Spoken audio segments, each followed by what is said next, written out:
खबरें में खुश आमदीद। मेरे साथ है जनाब आरिफ हमीद भट्टी साहब और ताहिर मलिक साहब। नाज़रीन, कुछ खबरें। पेट्रोल की मसनूई किल्लत कौन पैदा कर रहा है?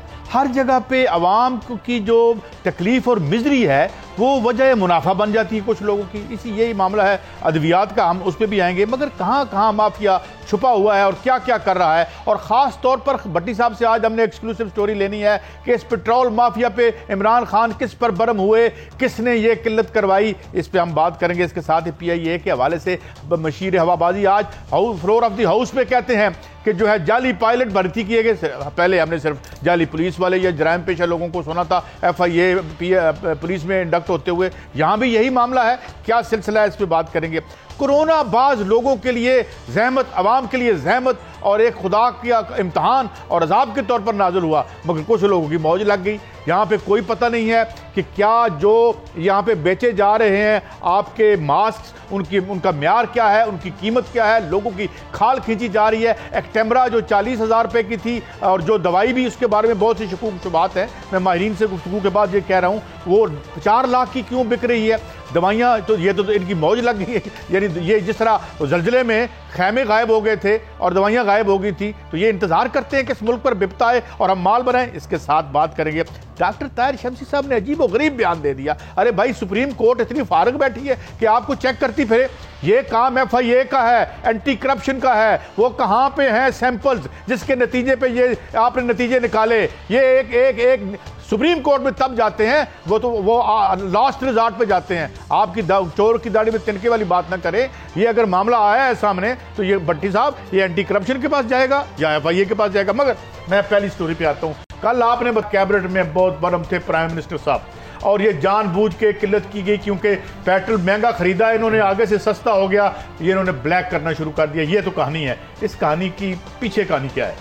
बिस्मिल्लाहिर्रहमानिर्रहीम।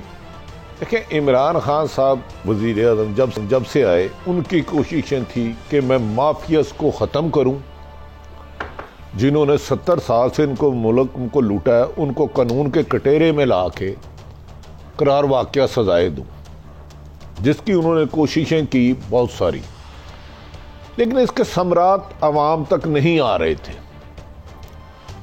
इमरान खान साहब को थ्रेट्स भी हुए, IPP में किया गया आपकी हुकूमत नहीं चलने देंगे, बिजली हम इतने यूनिट कर देंगे। जब उन्होंने चीनी माफिया को डाला उस पर एहतजाज आ गया। जब उन्होंने करप्ट माफिया, चंद गंदे पॉलिटिशियन जो करप्शन में मुलव्वस है या ब्यूरोक्रेटों को हाथ डाला, उसमें दबाव आया।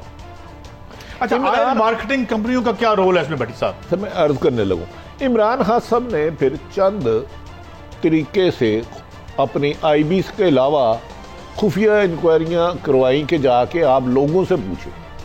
उन्होंने इंटेलिजेंस को मुतहर्रिक कर दिया। उन्होंने इंटेलिजेंट IB की छोड़कर दूसरी जो पाकिस्तान की अहम तरीन अदारा है उसे मुतहर्रिक किया। उन्होंने जो इंकशाफत की है उसको फिर प्राइवेट लोगों से चेक कराया। इमरान खान साहब कल पहली दफा सीख पा थे। इतनी तेज सख्त गुफ्तगू हुई, आप अंदाजा कर लें कि उस गुफ्तगू में उमर अयूब ने कहा अच्छा मैं रिजाइन दे देता हूं। उन्होंने कहा ये क्या मजाक बनाया, मुझे रिजाइन नहीं चाहिए। अगर आटा पूरी दुनिया में पेट्रोल की कीमत कम हुई है, 2 दफा मैंने अवाम को रिलीफ देने के लिए कम किया है। आपने जो दुनिया में सबसे सस्ती चीज़ है पाकिस्तान में पेट्रोल ही नायाब कर दी है, जबकि उसका इस्तेमाल भी 75% कम हो गया। और पेट्रोल का क्या हुआ? पेट्रोल की बात करूं, पेट्रोल उन्होंने फिर पता चला कि ओगरा ने खत लिखा, इसको नदीम बाबर अंडर हैंडिंग ऐप कर गए। मैं ब्रेक पे जा रहा हूं। ओगरा ने क्या खत लिखा? कौन सा खत था जिसे कारपेट के नीचे मुबैना तौर पर डाल दिया? जनाब नदीम बाबर साहब कंट्रोवर्शियली रहते हैं और वो हुकूमत के काम करते हैं या उन लोगों का काम करते हैं जिनके मुबैना तौर पर वो जो उनके अपने स्टेक्स हैं। ये क्या खत था, इस पर आके बात करेंगे आजान की ब्रेक के बाद।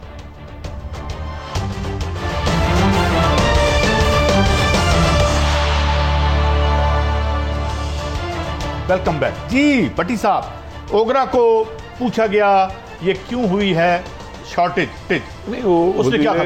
पेट्रोलियम ने बात डालने की ओगरा के चेयरमैन को पहले ओगरा पे डाल दी। ओगरा के चेयरमैन ने आके सारे फैक्ट्स बता दिए। उधर फिर गुफ्तगू सख्त हुई और खान साहब ने कहा मुझे वो वजीर, मुझे वो एडवाइजर नहीं चाहिए जो अवाम को, अगर मैं कोई पहले ये बताएं ओगरा ने क्या आके कहा? ओगरा ने आगे कहा जी ये लेटर लिखे थे, इसके बावजूद ये जो मिनिस्ट्री ऑफ पेट्रोलियम है ये कार्रवाई नहीं करती तो हम क्या करें। उस पर पता चला कि ये सारा काम नदीम बाबर साहब ने डाला है, उसके ऊपर वो लेटर क्या उसको आगे यानी उससे अमल दरामद नहीं किया, छुपा दिया गया। फिर मुराद सईद और फैसल वाडा ने कहा कि जनाब ये गैर मुंतहिब लोग आके हमारे लिए मुश्किलात पैदा करते हैं, वोट हमने लेने जाना है। दूसरी आपकी पसंद की खबर, मैं इन दोनों वुज़रा को सलाम पेश करता हूँ, मुराद सईद फैसल। उन्होंने कहा कि ये प्राइवेट अस्पताल इस वक्त और स्कूल मनशियात से ज़्यादा प्रॉफिट हो गए, हुकूमत इसको तवील में क्यों नहीं लेती? एक अस्पताल लाख लाख रुपया पैसे ले रहा है। मैं बहुत ये बड़ा है, मैं इस पे बाद में आऊंगा, लेकिन जरा अभी पेट्रोल पे हम रहते हैं। अच्छा सॉरी, पेट्रोल इस वक्त पाकिस्तान में कमो बेशतर 10,000 के करीब पेट्रोल पंप है। एक पेट्रोल पंप अगर 1 लाख लीटर बेचता है तो उसने 70 लाख रुपया अब तक चोरी कर लिया, कौम की जेबों से निकलवा लिया, आपकी जेबों से। आप बड़े हमदर्द बनते हैं ना गरीबों के। इस अवाम के जो 50 रुपये मोटरसाइकिल में बेचारा मोटरसाइकिल डलवाता ना, उसमें 35% ये कंपनियां लेके खा गई हैं, जिसको कोई पूछने वाला नहीं है। तो इमरान खान साहब का भी इम्तहान है कि जैसे IPP वाले बच निकले थे, चीनी वाले बच निकले थे, ये कानून की गिरफ्त। अच्छा, मैंने आपको एक ये उमर अयूब साहब और इस हवाले से जो इस्तीफों की बातें आ रही हैं, या नदीम बाबर साहब के हवाले से जो तहफ़्फ़ुज़ात PM साहब के मुबैना तौर पर हैं, फैसल वाडा साहब कुछ कह रहे हैं, जरा वो सुने वो क्या कह रहे हैं।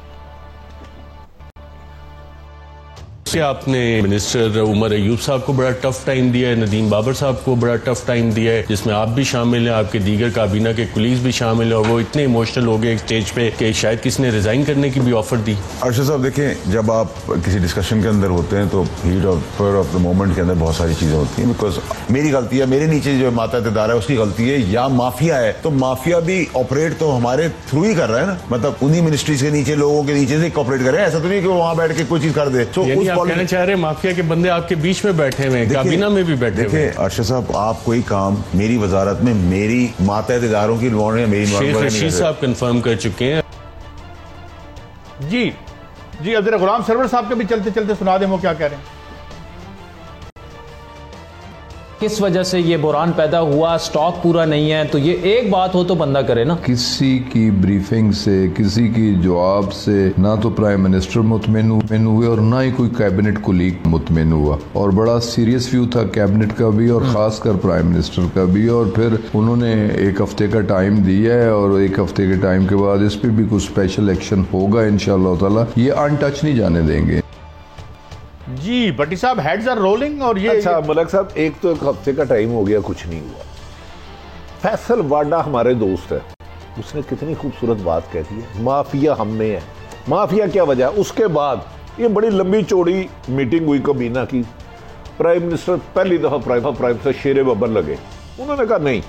उसके बाद 7 मिनिस्टरों ने इस्लामाबाद मीटिंग की, अच्छा अलग उसके अलग हुई, उन्होंने कहा नदीम बाबर, रजाक दाऊद और 3-4 बंदों के नमोइद यूसुफ इन वगैरह ने, अनसेलेक्टेड लोगों ने आके हाईजैक कर लिया पूरी काबीना को।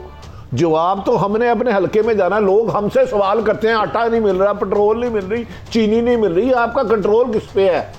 अच्छा, अपनी पार्टी के अंदर एक मुंतखब और गैर मुंतखब, एक ये भी यार एक बात, बहस हुई है बकायदा। मैं आपको एक छोटी सी एक कमेंट कर लो प्लीज। एक बात निकल जाएगी, यानी MNA ने तो जवाब देना है किसको? अवाम को। और ये जो मुबैना तौर पे माफिया के लोग हैं, ये तो माफिया को जवाब दे हैं। अनइलेक्टेड है, वो आए ही किसी और एजेंडे के लिए, पैसे वो इस किस्म की प्राइम मिनिस्टर को पिक्चर पेश करते हैं जो हकायक के बरक्स होती है, जिसमें चंद सरमाएदारों को अरबों रुपए का प्रॉफिट हो जाता है, जैसे ये चीनी पेट्रोल का हुआ, गंदुम का हुआ, एक यहाँ तक के ये हुआ। आपको याद होगा, मेरा ख्याल है आपके पास होगा, आज एक हुकूमती ख्वाजा शिराज ने खड़े होकर असेंबली में कहा कि भाई घरों में गंदुम आया है, हुकूमत के पास एक्स्ट्रा गंदुम है, तो आटा महंगे पे महंगा हो रहा है। ये सुन ले शिराज साहब, तो ये आपको चीट कर रहे हैं। सुनाए जरा जी, शिराज साहब ने क्या कहा है। गंदम की फसल बर्दाश्त हुई है, किसान अपनी गंदम घर लेकर गया है, हुकूमत के गोदाम भर चुके हैं, लेकिन आटा क्यों महंगा हो रहा है? जिसके 20 किलो का थैला 250 रुपए से ज्यादा इंक्रीज कर गया इन दिनों में। क्यों ये चीजें गरीब आदमी की पहुंच से बाहर होती जा रही हैं? तो ये जो मैनेजमेंट का फेलियर है, इसको देखने की जरूरत है जनाब स्पीकर। चलो मैनेजमेंट का तो मलिक साहब ये फेलियर है ही, लेकिन इसका मतलब है कि जो माफिया एग्जिस्ट कर रहे थे वो पीटीआई के दौर में भी परसिस्ट कर रहे हैं। देखिए काजी साहब, to be honest with you, मैं भट्टी साहब ने इतनी आपको खबर दी है, मैं कुछ 7वीं दफ़ा सुना है कि इमरान खान साहब शेर की तरह गरजे हैं। आप कोई क्राइसिस देख लें, एक ही रवैया होता है, मैं छोड़ूंगा नहीं। मुझे अच्छी तरह याद है पंजाब में इन्होंने 2-3 इजलास की ना सदारत की, इनके एग्जैक्टली यही अल्फाज थे, 100 दिन में भी नहीं छोड़ूंगा, 6 महीने में तुम्हारा रिकॉर्ड होगा, वही कोई वजीर मेरे साथ नहीं रहेगा। मेरा क्वेश्चन ये है कि खुदा के लिए ये भी सोचे कि क्राइसिस एंडलेस क्यों है? पेट्रोल से निकलते हैं तो गैस पे आ जाते हैं, वहां से निकलते हैं आटे पे आ जाते हैं। नहीं, मेरा सवाल सुनिए। नहीं, वो जरूरी है। प्रॉब्लम कहाँ पे? प्रॉब्लम कहाँ पे? इमरान खान का फेलियर है। मुझे ये बताए ना, इमरान खान साहब कहते हैं, लेकिन आज तक किसी एक माफिया को निशाने इबरत बनाया है इन 22 महीनों। बटी साहब होमवर्क ही नहीं है। इसका मतलब है उनकी टीम में कुछ नहल और यहाँ फैसल वाडा जो इशारा कर रहे थे, कुछ दूसरे जड्डे पे आए हुए हैं जो चाहते हैं इमरान खान कामयाब ना हो, जो इधर भी फंडिंग कर रहे हैं, नून लीग को भी करते हैं, पीपल्स पार्टी को भी करते हैं। कुछ बातें मुझे रहने साहब अब बुनियादी बात कर लेते हैं। बात यह है बुनियादी तौर पर, ये जो था पब्लिक प्राइवेट पार्टनरशिप मॉडल, ये जो कहते थे हम सिंगापुर का मॉडल लेके आएंगे, ये कह रहे थे जनाब हम लेके आएंगे क्या क्या वो फंड बनाएंगे, सॉवरेन फंड बनाएंगे। तो भट्टी साहब यार उनको छोड़े ना, मैं बात क्या है, वही जराइम पेशा लोग जो इन प्लेस रखे पिछली गवर्नमेंट्स ने, वो इनके अंदर घुस आए, वही वारदाती है। आज बैठ के इमरान खान को फेलियर करार दे के कहते हैं कि उत्ते भी साढ़े वर्गा आ जाए जी मैं पहले बैठा सी। बुनियादी तौर पर तो आर्ग्यूमेंट क्या है कि जी ये वही चल रहा है जिस तरह हम चला रहे थे, और ये ऊपर आके थोड़ा बहुत हमें तंग करता है। इमरान खान को हटाओ, सब ऊपर आके माफिया बैठ गए। मलिक साहब दोनों से एक सवाल का जवाब मैंने हिलने नहीं देना। इमरान खान साहब की नेक नीयत थी और एफर्ट्स में ठीक है, दर्जनों उन्होंने करप्ट लोगों माफिया को हाथ डाला, लेकिन किसी एक को सजा क्यों नहीं हो सकती? मैं बता दूं इसकी वजह मैं बता दूं। आपका रॉटन सिस्टम रियासत का, जहां पे मैं अब आपकी बातें जो आप मुझसे करते हैं आप मैं वो नहीं पूछता कौन लोग हैं, वो नैब में हो या FIA में हो, जाके रात को कंप्रोमाइज्ड है, नहीं है कंप्रोमाइज्ड, जिसके सामने नोटों का टोकरा बुनियादी बात होमवर्क नहीं है, टीम लीडरशिप नहीं है, विजन नहीं है। मेरा पहले दिन से इतराज है, मुझे आज तक महसूस नहीं है कि नवाज शरीफ शहबाज शरीफ की हुकूमत खत्म हो गई है। एग्जैक्टली वही तरीका है, मक्खी पे मक्खी। अच्छा, उनकी लुटेरों की हुकूमत की मक्खी में मक्खी, मुबैना करप्शन में मुलव्वस लोगों की। अच्छा कादी साहब, आपने एक बड़ी खूबसूरत बात दे दी है। मुझे एक बात, आप दोनों साहिब इल्म है, मुझे मुस्लिम लीग नून के एक सीनियर रहनुमा मिले, उन्होंने कहा यार एक काम करें, क्या आप जरा ये करें कि नैब लाहौर के बारे में सख्त लफ्ज़ कहे। उन्होंने इमरान खान शहबाज शरीफ को बड़ा सख्त टाइम दिया, ये वो। मैं कि मुझे समझ नहीं आ रही आप क्या कहना चाह रहे हैं। कहते हैं कि शहबाज शरीफ ने कहा अगर लाहौर नैब से इस्लामाबाद या पिंडी चले गए हम लोग सारे मारे जाएंगे। मुझे इस मकसद का नहीं समझ आई। एक खबर आ रही है जो मैं आपकी खिदमत में अर्ज करता हूं। नहीं बड़ी है वो, मैं इसी पे कहा यह गया है, एक तरफ से मुबैना तौर पर शहबाज शरीफ साहब ने अपने जितने लोग टीवी पे जाते हैं वो जाके उनको ये कहा गया है कि आप जाके टीवी पे ये बताएं कि कितनी सख्ती हो रही है उनके साथ। ये मैं आपकी मकसद क्या है? इसका मकसद ये है कि वो यहाँ से केस ट्रांसफर नहीं कराना चाहते। तो भट्टी साहब ये तो नहीं है, मेरा लगा कि लाहौर का दिल बड़ा नरम है, खुला दिल है, पाकिस्तान का दिल है, वहाँ प्यार मोहब्बत है, इस्लामाबाद में अच्छा कहीं ये बात तो नहीं। मेरी इतलात के मुताबिक शहबाज शरीफ को जब रेड किया गया था नैब से ही इतला मिल गई थी। वो भी खबर आपने दी थी, वो वारंट के भी चले गई थी, वो खबर दी थी आपने। उल्टी गंगा कहीं घर का बेटी लंका ढाए तो नहीं है, कहीं चोर चौकीदार तो नहीं बन गया। भट्टी साहब चोर चौकीदार ना होता तो हमारा ये हाल ना होता। मगर भट्टी साहब एक और भी आइडिया जो कहा जाता है कि उन्होंने जो मशहूर ज़माना अपना इंटरव्यू दिया था कि मेरी बड़ी दाल गल गई थी, मैं वहां पहुंचने लगा, उसकी वजह से दाल, उसके बाद बड़ी उन पे हीट आई है, दाल काली हो गई। नहीं ये जरा थोड़ा सा पॉइंट डिस्कस करना। उनके लिए उनकी करप्शन और मरियम नवाज साहिबा काफी है। मैं आपको एक खबर देता चलूं। अच्छा कारदी लड़ाई नहीं, मरियम साहिबा ने मुस्लिम लीग नून के एक कायद को फोन करके कहा है, जो नवाज शरीफ के विजन के साथ चलता है, कि इन्होंने शहबाज शरीफ को खुद पहले इतला दे दी थी, मैं पकड़ना ही नहीं चाह रहा था, अब मेरी फैमिली की इतला ये। ओहो, उनको किसने दिया? 1936 के एक मुलाजम ने मरियम नवाज को ये इतला दी है। इधर इस तरह तो काजी साहब फिर इमरान खान अकेला माफिया कैसे खत्म करे? तो ये घर में भी जंग, सियासत की भी जंग, हुकूमत में भी जंग, वजीरों से भी जंग। मेरा सवाल ये है कि इमरान खान की गवर्नेंस में कोई फेलियर है, ये मलिक साहब एक खबर हम दे रहे हैं, अल्लाह ताला का ये खबर दुरुस्त ना हो, और कहा जा रहा है मुबैना तौर पे एहसन इकबाल साहब का कोरोना टेस्ट जो है वो पॉजिटिव आया है। अल्लाह करे ये खबर सही ना हो, मगर अब ये चल रही है, तो बजाय इसके कि हम जाते ये नैब और कोरोना इकट्ठे नहीं हो गए, जिस जिसका नैब में नाम आ रहा है कोरोना टेस्ट। आपने बड़ी खूबसूरत बात की और मैं बड़ा अप्रिशिएट कर रहा हूँ कि आप कह रहे हैं कि यार ये तो वही कंटिन्यूएशन है नवाज दौर, सेम मक्खी में मक्खी है। अच्छा हाँ, अब आते हैं, ये मुझे बताएं कि ये खबरें भी आ रही हैं, और उस दिन ख्वाजा आसिफ साहब ने ये कहा भी था कि हमारे राब्ते हैं। सुना है आजकल बड़ी वो राब्तों के लिए बहुत कोशिश कर रहे हैं ख्वाजा आसिफ साहब, इसके पीछे क्या कहानी है? देखिए, ख्वाजा आसिफ साहब के पहले दिन से राब्ते और बहुत माकूल जगह पर। आप क्यों तेज कर रहे हैं वो? अब अचानक देखें, आज मौलाना फजलुर रहमान की भी एंट्री हुई, आप उसका जरा आज का इंटरव्यू निकाले। कहते हैं बेखुदी बेसबब नहीं गालिब, कुछ तो है जिसकी पर्दादारी है। बात कहीं से तेज हुई है। इमरान खान साहब को कहा गया है कि आप कामयाब नहीं हो रहे। मैं बता रहा हूँ, शरीफ फैमिली मेरी इंफॉर्मेशन के मुताबिक आती हुई नजर नहीं आती, क्योंकि दलदल की दीवार में वो इतने धंस चुके हैं कि निकलना मुमकिन नहीं। लेकिन इमरान साहब को कहा जा रहा है कि अपनी टीम पे नजरसानी करे, खसूसन वज़ीर आला पंजाब पे नजरसानी करे, गुड गवर्नेंस लाइन। तो 2 साल से कहा जा रहा है। मैं आपको अपनी इतला दे रहा हूं, लेकिन जो नून लीग जिसके पीछे लगी हुई है ना, इसको मिलना कुछ नहीं, इन्होंने तसाब के शिकंजे में रहना है। हाँ, हो सकता है 18वीं तरीम और NFC अवार्ड पर कुछ नजरिया जरूरत के तहत मुल्की मुफाद के खातिर फैसला हो जाए, इससे आगे आप दोनों बहस करें। नहीं वापस फिर मेरा पॉइंट हुआ, आपने क्या कि उनसे कुछ कहा जा रहा है, कोई टाइम लिमिट भी दिया गया इमरान खान साहब को भी, इतने में ये कुछ करें, नहीं तो यार इसकी भी हम कुछ नहीं कह सकते। वो नहीं, बड़ा सीरियस क्वेश्चन है यार। गवर्नेंस फेलियर एस्टैब्लिश हो गया। टाइम लिमिट पे ना हम इसलिए नहीं कहते कि मौलाना फजलुर रहमान ने याद करें कि कहा था 1 महीने में हुकूमत चले जाएगी, पीपल्स पार्टी नून लीग ने भी कहा था 6 महीने नहीं चलेगी।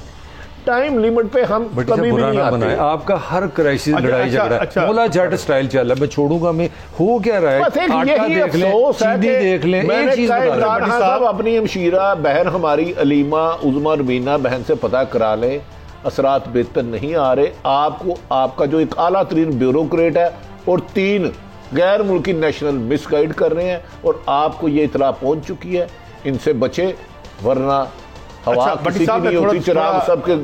थोड़ा सा ये आता हूँ कि ये देखें, कल खकान अब्बासी साहब कह रहे थे कोई कोरोना नहीं होगा, मैं जिम्मेदारी लेता हूँ, और आप असम्बली का इजलास करें। अब खुदा उनको हो गया, अल्लाह ताला उनको सेहत दे और वो कोरोना से लड़ के वापस एक दफ़ा फिर अपनी सियासत में एक्टिव हों। इसी तरीके से कल जब शहबाज शरीफ साहब जाते हैं तो वो अपने मुलाजमों का ख्याल कर लें, बेचारे खुद 10, 15, 20 जो आ जाते हैं फूल लेके, एक को भेज वो यानी पेमेंट भी होती है, इस तरह ना करें, पैसे भी मिलते हैं। हाँ पेमेंट होती है, लेकिन जिंदगी की सूरत में पेमेंट नहीं करनी चाहिए, क्योंकि कोरोना एक बड़ा मूजी मर्ज और बाद बड़े छोटे कम तादाद के लोगों के लिए बहुत मोहलक है। बहरहाल एक ब्रेक के बाद दोबारा हाजिर होते हैं। बहुत सी खबरें हैं, PIA में जाली पायलट कैसे भर्ती होते हैं, और निजी अस्पतालों ने और इन ड्रग दवाइयों के जो डीलर हैं उन्होंने क्या ऊधम मचा रखा है, इस पर आके बात करते हैं।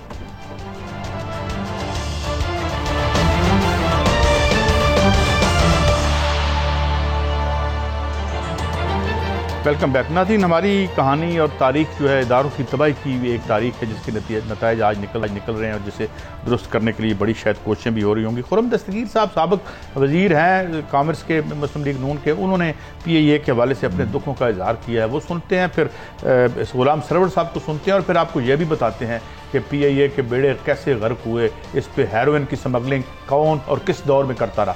सुनाइए ज़रा ये क्या कह रहे हैं खुर्रम साहब।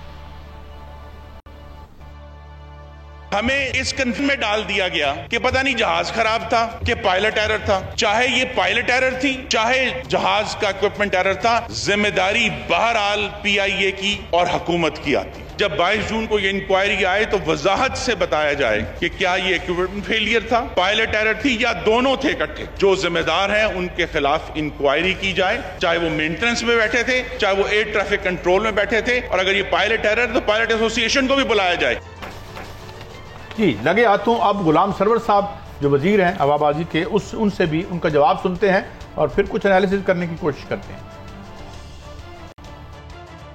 अगर मैं देखता हूं अपने आप को, अपने फ्लीट को देखता हूं कि 31 एयरक्राफ्ट्स का फ्लीट है और इतने हादसों का शिकार हो रहा है, कुछ तो वजह है कि आखिर इसका जिम्मेदार कौन। सुप्रीम कोर्ट ने सुओ मोटो एक्शन लिया। उन्होंने कहा कि PIA के पायलट्स की डिग्रियां चेक करवाएं, टेक्निकल स्टाफ जो ग्राउंड हैंडलर्स हैं उनकी डिग्रियां चेक करवाएं। स्क्रीनिंग शुरू हुई, लगभग 546 अफराद PIA के एम्प्लॉयज जिन्हें सियासी तौर पर जेली डिग्रियां दिलवा के नौकरियां दी गई। एक ऐसे अदारे में पायलट अगर जेली डिग्री पे, स्क्रीनिंग भी हुई, एक्शन भी हुआ, उनका डिसमिसल भी हुआ। ये कुछ होता रहा है, पिछले अदवार में होता रहा है। भट्टी साहब 46 लोगों की जाली डिग्रियां, फिर एक दफा हेरोइन लंदन में पकड़ी गई जा रही थी यहां से, और फिर क्या क्या हमारी फंस। देखें, जिस मुल्क में एक फेडरल मिनिस्टर खड़े होकर फरमा रहे हैं जाली डिग्रियां, जाल सादों की तो आजकल इज्जत बढ़ी है। खाली जाली डिग्रियां नहीं, जाली बहुत सारे काम होते हैं और रोजाना होते हैं, और करने वाले कहां कहां जाते हैं मुझे उनका भी पता है। लेकिन एक बात बताए, क्या मोहतरम सरवर साहब ये कह के बरीउल जिम्मा हो गए अगर उनके जाली डिग्रियां टेक्निकल स्टाफ दूसरों की है, अब तक उनको नहीं, वो कह रहे निकाल दिया गया। नहीं, जाली डिग्रियां जिंदगियों से खेल रहे हो आप। एक जहाज 300 पैसेंजर लेके जा रहा है और भाई उनके खिलाफ कानूनी कार्रवाई करो। जिन्होंने उनको भर्ती की है उनको भी पकड़े, उनको पकड़े। हाँ? भाई आपने रूल एंड रेगुलेशन है, जब तक आप डिग्री कंफर्म नहीं करते वो कैसे भर्ती हो गए इस मुल्क में। वो जैसे वो जो कहते थे CM साहब, डिग्री तो डिग्री होती है, जाली या असली। इसी तरह रेटिंग तो रेटिंग होती है, और इसी तरह फ्रॉड तो फ्रॉड होता है, जाली या असली। काजी साहब, इस मुल्क में अगर किसी ने तरक्की की है तो वो जालसाजी ने की है। अरबों रुपए की करप्शन है, पकड़े नहीं जाते। चीनी माफिया पकड़ा नहीं जाता, पेट्रोल माफिया पकड़ा नहीं जाता, वाटर माफिया भी यार, ये मैं दिखा दूं खुरम दस्तगीर साहब, ये गालबन आपकी दौर था जब ये इस जहाज में से हेरोइन निकली थी, और ये मुझे एक कंसाइनमेंट पकड़ी गई थी। कितनी गई हमें नहीं पता, बेनिफिशियरी कौन था हमें नहीं पता। आपके दौर में कभी भी हमें नहीं बताया गया कि इस धंधे में कौन मुलव्वस। और इनके दौर में लाहौर में सानिया मॉडल टाउन हुआ, 100 लोगों को गोलियां मार दी गई, 2000 से ज्यादा जाली मुकाबले में मार दिए गए। बेशुमार पुल ऐसे बनाए गए इरिगेशन में जो कागजों में बने और अरबों में चले गया। और तो और महकमा इरिगेशन में एक क्रेन होती है, मलक साहब 5 साल से खराब थी, 2.25 करोड़ रुपए का बिल दे दिया गया। वो खराब पड़ी, खराब क्योंकि उसने उस पे इस्तेमाल हुआ है। तो यार आपने अपने दौर में जो जो छिक्के मारे हुए हैं, आपके छिक्कों पे तो ग्राउंड गेंद से बाहर गुम हो जाता था। बड़ी साहब नहीं, एक बात है ना, give the devil is due. वो कहते हैं हम खाते भी थे तो लगाते भी थे, बदनवानी मुकाबला ना अहली। अब भाई खाते खुद थे, लगाते अपने रिश्तेदारों पे, मेरी आवाम पे लगाते थे। आप हम रोज ही इंफॉर्मेशन देते हैं। पहले तो बात है, मुझे तो शक है कि इनकी जो नजर टेस्ट भी हुआ है कि नहीं, कई पायलट का उनकी आई साइट भी ठीक थी कि नहीं। आपकी दोनों की इतला के लिए ये बड़ी ओपन इंफॉर्मेशन है। 450 अरब रुपए का लॉस है PIA का, 250 अरब है स्टील मिल। ये 2 दमाद थे हमारे, जो एयर लीग हो या पीपल यूनिटी हो, ये था कि हमने हुकूमत ली है और लूटो पाकिस्तान को। आपने सारा पॉलिटिकल दुनिया में प्रोपोर्शनली एक जहाज पे सबसे ज्यादा जो एम्प्लॉइज है ना वो PIA में है। भट्टी साहब 700 अरब रुपए का डाका है, इसमें मुस्लिम लीग नून शामिल है, इसमें पीपल्स पार्टी शामिल है, इसमें MQM शामिल है, सारे शामिल है। अभी मेरे पास वो नहीं है, मेरे पास फिगर यार ये जरा 6 अरब रुपए का लॉस है महीने का PIA का, 24 अरब रुपए की सैलरी है इस वक्त मैं बात कर रहा हूँ। 31 जहाज अरशद ला के बिठा दिया, खुदा रसूल का वास्ता इनको को हमारी जान छोड़ दे। ये मुराद सईद साहब ने कुछ कहा है, ये सुन लेते हैं फिर आगे बात बढ़ाते हैं। 2013 में इनकी हुकूमत बनती है तो सबसे पहले ये प्राइवेटाइजेशन के लिस्ट पे जिन पाकिस्तान के इदारों को डाल देते हैं उनकी तरफ से अनाउंसमेंट आती है, इसमें PIA भी शामिल है। फिर इसके साथ साथ पाकिस्तान स्टील मिल को प्राइवेटाइज कर दे। अच्छा, बात यह है कि मैं थोड़ी सी कहानी, अगर आप पहले ये जो कर रहे हैं ये ना, मिफ्ताह इस्माइल साहब को भी सुन लें जरा, वो किन टर्म्स पे इनको प्राइवेटाइज करते, सुनाए जरा। पीआई के कर्जे अदा कर रहे स्टील मिल कर्जे अदा कर रहे स्टील मिल हाँ कोर्ट है स्टील मिल कर्जे के साथ कोई लेना चाहे फ्री में दे। अच्छा, फ्री में किसको दे रहे थे? अब जरा सुने, बैठी साहब में सिर्फ खबर भी ले लें। 19,000 एकड़ जमीन, 9 करोड़ का एकड़ जो फ्री में दे रहे थे, 2.25 अरब रुपया ये बनता है। 2,000 एकड़ जमीन ऑलरेडी जो रेवेन्यू डिपार्टमेंट है सिंध का, वो उससे पता कराएं उसने किसके नाम पे डाल दी है, बेची है, इस पे अब स्टे हुआ है, उसको ये फ्री देना चाहते हैं। ये नुकसान में कैसे? मिफ्ताह इस्माइल साहब आप बहुत बड़े कारोबारी आदमी हैं, जरा उन स्टील इंपोर्टर्स का नाम बताएं जिन्होंने टैरिफ जो है इस तरह से कर दिया कि स्टील मिल की प्रोडक्ट जो है वो कंपेटिटिव नहीं रही। किसने इसको नुकसान में धकेला? आपकी गवर्नमेंट ने इसकी गैस बंद कर दी। कौन सा फ्रंटमैन था? कौन सा फ्रंटमैन था? मैं थोड़ा सा एक हल बताने लगा, खुदा का खौफ करें यार। ये और स्टील मिल दोनों का हल नहीं, ओवरऑल 70 सालों से यही सुनते आए हैं, हर आने वाली हुकूमत, गुजरी हुकूमत को करप्ट, बदनमान, जाहिल, नाहल वो लेती है, सब कहते हैं इसलिए कर्जे लेती है। आखिर करप्शन तो हुई है, इसमें तो कोई शक नहीं, बिल्कुल ऐसे ही है। सिर्फ 5-10 बड़े मगरमच्छ पकड़े IPP के, बड़े स्टील मिल को जिसने तबाह किया, PAE रेलवे को, इनको मीनारे पाकिस्तान कानून में अमेंडमेंट करके उल्टा लटका दें। आने वाले 10 सालों में इस मुल्क का खजाना 1 रुपया भी कोई इधर उधर करते हुए 100 दफा सोचेगा। क्या वजह है? आप सजा नहीं देते, सिर्फ टीवी पे आके प्रेस कॉन्फ्रेंस कर ली, पहले एक जमात ने, फिर दूसरी ने, फिर तीसरी ने। सवाल है ये माफिया मजबूत हो क्यों रहा है? आप ये सोचे ना, जबकि अदारा कानून कमजोर है। ये लोग कौन है, किस तरह ताकतवर है? ये मगरमच्छ हिस्सा देते आ रहे को भाई, तो इसका मतलब है हुक्मरान वही है, ताकतवर वही है। तो है ऑफ कोर्स। तो फिर हम उससे क्यों नहीं आ रही? मैं कह, खान साहब चाहते हैं नेक नीयत होके आए, तो प्रॉब्लम क्या है सबको? उनको देखिए बात ये बटी साहब, जिस बोसीदा और जिस तरीके का ये नीचे से गंद डाल के गए हैं ना इमरान खान, बस सैडली। अच्छा मुझे बताइए, आपसे एक सवाल।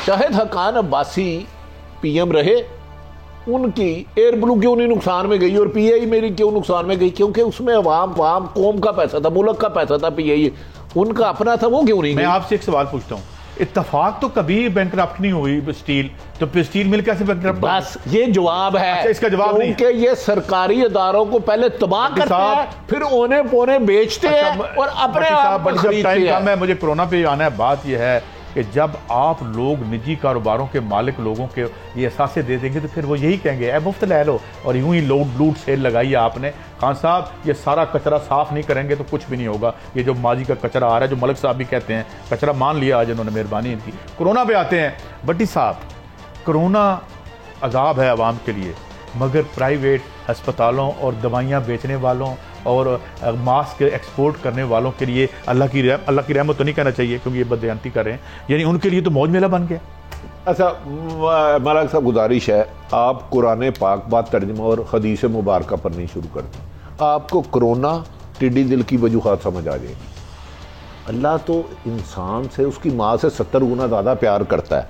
इस कोरोना में सरकारी अस्पतालों में जगह नहीं मिल रही, प्राइवेट अस्पताल, नेशनल अस्पताल, डॉक्टर अस्पतालों ने बैंक के बैंक लूटे हैं। यूं आप इनसे सिर्फ जाके ये पूछें, वजीर आला पंजाब उस्मान बुज़दार साहब, मैंने 2 सालों में आपसे कोई रिक्वेस्ट नहीं की, आप एक काम करा दें, ये जो प्राइवेट स्कूल माफिया है, मंशियात से ज्यादा पैसा, और अस्पताल अपनी वेबसाइट पर डाल दें कि उनके साल महीने की इनकम कितनी है और अखराजात कितनी है, इतने के एक्सपोज हो जाएंगे कि आप तसव्वुर नहीं कर सकते।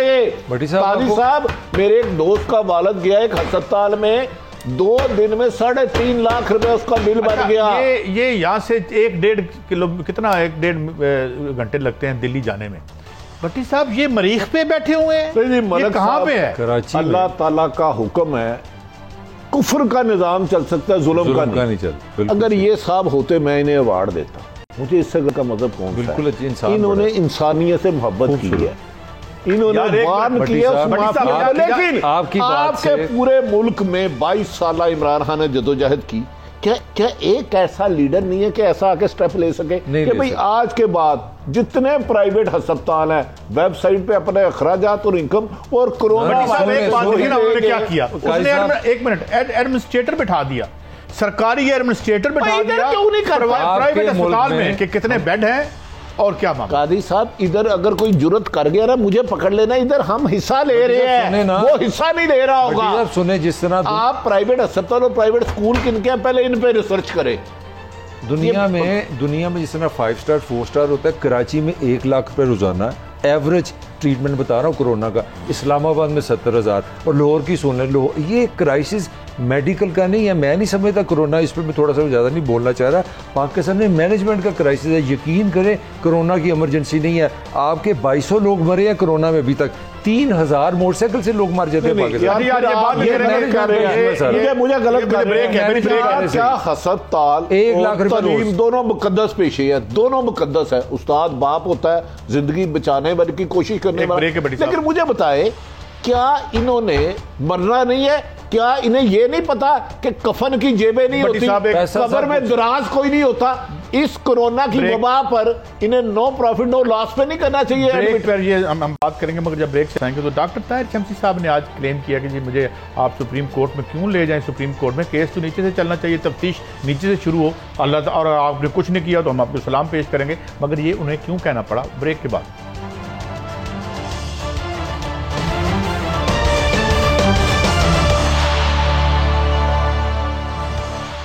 Welcome back. नाज़रीन, एक शॉट सुनते हैं जनाब शाहिद खाकान अब्बासी साहब का, है तो कोरोना के हवाले से, मगर ज़रा सुन लें। कोई मुश्किल नहीं है, बहुत 6-6 फुट के फासले पर बैठे, मास्क पहने, बड़े आराम से इजलास होगा। किसी को कोरोना हो गया तो मैं जिम्मेवारी कबूल करने को तैयार हूँ। अच्छा, आप ये कह रहे हैं कोरोना भी नहीं होता, उससे पहले ये कहते थे करप्शन तो बिल्कुल ही नहीं होती, इनके दौर में तो बिल्कुल ही करप्शन फ्री था ये मुल्क। तो ये इस तरह से आप रोल मॉडल हैं, लोग आपको सुनते हैं, आपको सुन के कितने लोग जो हैं वो मिंगल हो गए हों, उनको खुद हो गया, बाकी क्या बात रह गई? यार वैसे कितने इनमेच्योर है हमारे लोग। क्या कोरोना ने होने से पहले ये क्या मैं सुन रहा हूं, मरियम साहब की क्या बात है? कादी साहब, नहीं, कोरोना ने होने से पहले एनओसी लेना है कि सर मैं आपको लगना चाह रहा हूँ। ओ भाई, कोरोना आप जो मुल्क को खा रहे हो, कोरोना किस तबके को नहीं हुआ? अल्लाह ताला से दुआ करो कि अगर किसी को हुआ तो अल्लाह शिफा दे, बाकी अदरवाइज ये हर एक को हो रहा है। मेरा मतलब है कि आप तो वेल इन्फॉर्म्ड, वेल प्लेस्ड लोग हैं, आप हमें खबर बेहतर, अल्लाह ताला आपको सेहत दे, हम सब दुआ गो हैं। कौन दुआ गो है? अच्छा, ये जरा शॉर्ट सुनवाएं। डॉक्टर ताहिर शमसी साहब ने कुछ वज़रा के बारे में कहा है, उन्होंने बात की है, मेरे गालिबन शॉर्ट नहीं है। वो ये कहते हैं जी कि मैं सुप्रीम कोर्ट में जाके ये साबित करने को तैयार हूँ कि वो सुप्रीम कोर्ट में तो केस बहुत बाद में जाता है। नहीं, क्या चीज साबित करने? टेस्ट उनका कहने का टेस्ट सही है, दुरुस्त है। मतलब बड़ा थोड़ी बहुत हमारी सुप्रीम कोर्ट मसरूफ होती है, आप बहुत बड़े आदमी हैं, थोड़े भी मस्त एंगेज का वो पता नहीं कौन कौन से इश्यूज देख रहे हैं। मसला भट्टी साहब आप और ये दोनों बताएं कि अगर एक सरकारी मुलाजिम जो है मुबैना तौर पर वो कोई रॉन्ग डूइंग करता है या कोई मिस रिप्रेजेंटेशन करता है, तो उसको तो एंटी करप्शन देखेगी या FIA देखेगी? देखिए, अगर हुई है नहायत काबिल एहतराम है, सुप्रीम कोर्ट कोई मुनाजरे के लिए नहीं है। उन्हें शायद पता नहीं सुप्रीम कोर्ट किसको कहते हैं। ये इनफैक्ट कोरोना पे ये जो नवाज शरीफ गए हैं, आधे 80% डॉक्टर जो पैनल पे है वो कह रहे हैं हमें नहीं पता, कोई बीमारी नहीं है। ओ भाई, आप इसको अपनी इना का मसला क्यों बना रहे हो? आपके पास जो एविडेंस है, आप मीडिया पे आके प्रेस कॉन्फ्रेंस कराएं जी, ये रिपोर्ट्स मेरे पास आई थी। अच्छा, बट साहब जो उनके ब्लड सैंपल्स हैं ये डिस्ट्रॉय कर दिए जाते हैं बाद में? नहीं, देखिए मैं बताऊं, जो अगर वो मौजूद है तो दोबारा टेस्ट स्लाइड्स बनती हैं, स्लाइड्स रिकॉर्ड में रहती हैं। जो टेस्ट करता था ना, मैं उन खातून के पास गया, उसने कहा जी हमें नहीं पता। 4 डॉक्टरों के पास, किस खातून के पास गए? वजाहत कर। लेबॉर्ट्री में जो रिपोर्ट तैयार करती थी वो कहती थी मुझे नहीं पता से आती है। एक दिन एक डॉक्टर ने एक ही बंदे को 5 मिनट में इमरान खान को नवाज शरीफ का कहा जी उनके प्लेटलेट्स 25 हैं, एक को 35, एक को 14,000। अब उसी बंदे ने 5 मिनट में एक रिपोर्ट में 5 दफा 3 लोगों को मुख्तलिफ रिपोर्ट बता दिए। तो भाई सवाल तो ये है कि अगर मियाँ साहब अल्लाह उनको सेहत जिंदगी तंदुरुस्ती दे, उधर चले गए हैं, उधर जाके कुछ नहीं हो रहा, ठीक है, तो मोहतरम ताहिर शमसी साहब इधर आके आप लोगों को बताएं। इस ग्राउंड पे मैं कह रहा हूं, बल्कि हम आपको दावत दे रहे हैं, कल आप प्रोग्राम में आए, GNN आपको बहुत पसंद करता है, आप हमारे फेवरेट डॉक्टर हैं, लेकिन सुप्रीम कोर्ट मनाजरे के लिए नहीं। वो एविडेंस के बेस पे फैसले करने के लिए होती है। मैंने हमारी तो गुजारिश है। अच्छा, ये फवाद चौधरी साहब का एक ट्वीट भी देख लें यार, जरा सुनाएं जरा, फवाद चौधरी साहब ने दिखाएं जरा। ये कहते हैं ये हमारे अदालती निज़ाम का जो है वो एक मजाक है। ये अगर नवाज शरीफ साहब की तस्वीर, मगर मेरी राय भट्टी साहब से मुख्तलिफ है। मेरा ख्याल है कि एक ऐसा मेडिकल बोर्ड बन जाए जो न्यूट्रल हो, वो एनालिसिस कर ले कि ये रिपोर्ट्स दुरुस्त हैं कि गलत हैं, क्योंकि मुझे ये इन्फॉर्मेशन है आपके जो टेस्ट होते हैं वो स्लाइड में महफूज होते हैं, वो महफूज होते हैं। दी है, लेकिन मैं इसमें ऐड कर दूं प्लीज, क्यों ना उस मेडिकल बोर्ड में डॉक्टर अदनान साहब को हेड बना दिया जाए। बहुत अच्छा है, बल्कि नवाज शरीफ को कमीशन का सदर भी बना दे, वो हो जाए। मेरी बात सुने, उसका है कि शहबाज साहब की सरबराही में एक बोर्ड बना दें, उसमें 5-6 मुस्लिम लीग के एमपी एमएनए शामिल कर लें, और अगर बहुत ज्यादा ही प्रॉब्लम है आपको, हुसैन और हसन को भी उधर से बुला के लंदन से, वो तो नहीं आएंगे, वो तो नहीं आएंगे, ये वापस नहीं, अब वो तो वालद लंदन से नहीं आएंगे ना। आप बता, अच्छा काई साहब देखे, जो हस्पताल कोरोना या किसी वबा में लूट मार कर रहे हैं, वो जो अच्छा काम कर रहे हैं, हम उनकी तारीफ करते हैं। हमें डॉक्टर मुझे जाते जाते फोन आया था सुहेल चुगताई साहब का कि वो बगैर बहुत मिनिमम पैसों पे काम कर रहे हैं, अच्छा काम कर रहे हैं। चलिए हम देखते हैं, अब सुहेल चुगताई साहब को बुला लेंगे। सवाल मेरा आपसे ये, जाते जाते एक पॉलिटिकल सवाल भी कर लूँ फिर वक्त। ये सुना है कि शहबाज शरीफ साहब कह रहे हैं और ख्वाजा आसिफ साहब को कह रहे हैं कि यार बंदे ढूंढो, मेरी इस दफा जमानत होती नजर नहीं आती। इसमें कितनी सच्चाई है ये देखें। अगर उनका और आगे जो फोन उठा, अगर एक chairman NAB justice Javed Iqbal ने हफ्ते को एक तवील मीटिंग की है, उन्हें इंफॉर्मेशन मिली थी कि कुछ लोग लाहौर से और इस्लामाबाद ऑफिस से शहबाज शरीफ को डायरेक्ट फ़ोन करके बता रहे हैं। अगर उस पर काम हो रहा है, उसकी फाइंडिंग आ गई, तो मेरा ख्याल है फिर जमानत नामुमकिन है, क्योंकि जो गड़बड़ करने वाले हैं ना, शहबाज साहब जो सौदा जो चीज़ें पसंद करते थे, ये बात दुरुस्त है कि कुछ अफसरों के पास अब भी जा रही हैं। अच्छा, ये भी बताएं कि मुझे बताएं कि ये भी है कि जहाँ राब्ते करके कोई यानी अंडरस्टैंडिंग की कोशिश होती है, वहां से राब्ते फोन नहीं उठा रहे। इस दफा पैर पकड़े गए हैं कि एक चांस दे दे, आइंदा वायलेशन नहीं करेगी। ये 48 घंटे के अंदर वाकया हुआ है नून लीग के एक अहम रहनुमा की तरफ से। अगर नून लीग इससे इनकार करती है तो वो लीडर सामने आए, नाम बताने का। माफी मिली है कि नहीं, ये जाते जाते पता है, माफी अभी नहीं मिली। क्लोजिंग है नाजरीन, ये है कि इस तरह ये अंडरस्टैंडिंग का हम शिकार हैं। अल्लाह ताला कोरोना से हमें बचाए और इससे हम निकल पाएं, और जो है इसमें कौम मुतहद भी हो, और कम अज़ कम ये दवा अद्वियात की कीमतों को तो चेक करें। Thank you very much Khan साहब, हमें यकीन आप करेंगे। इजाज़त दें, अल्लाह हाफ़िज़।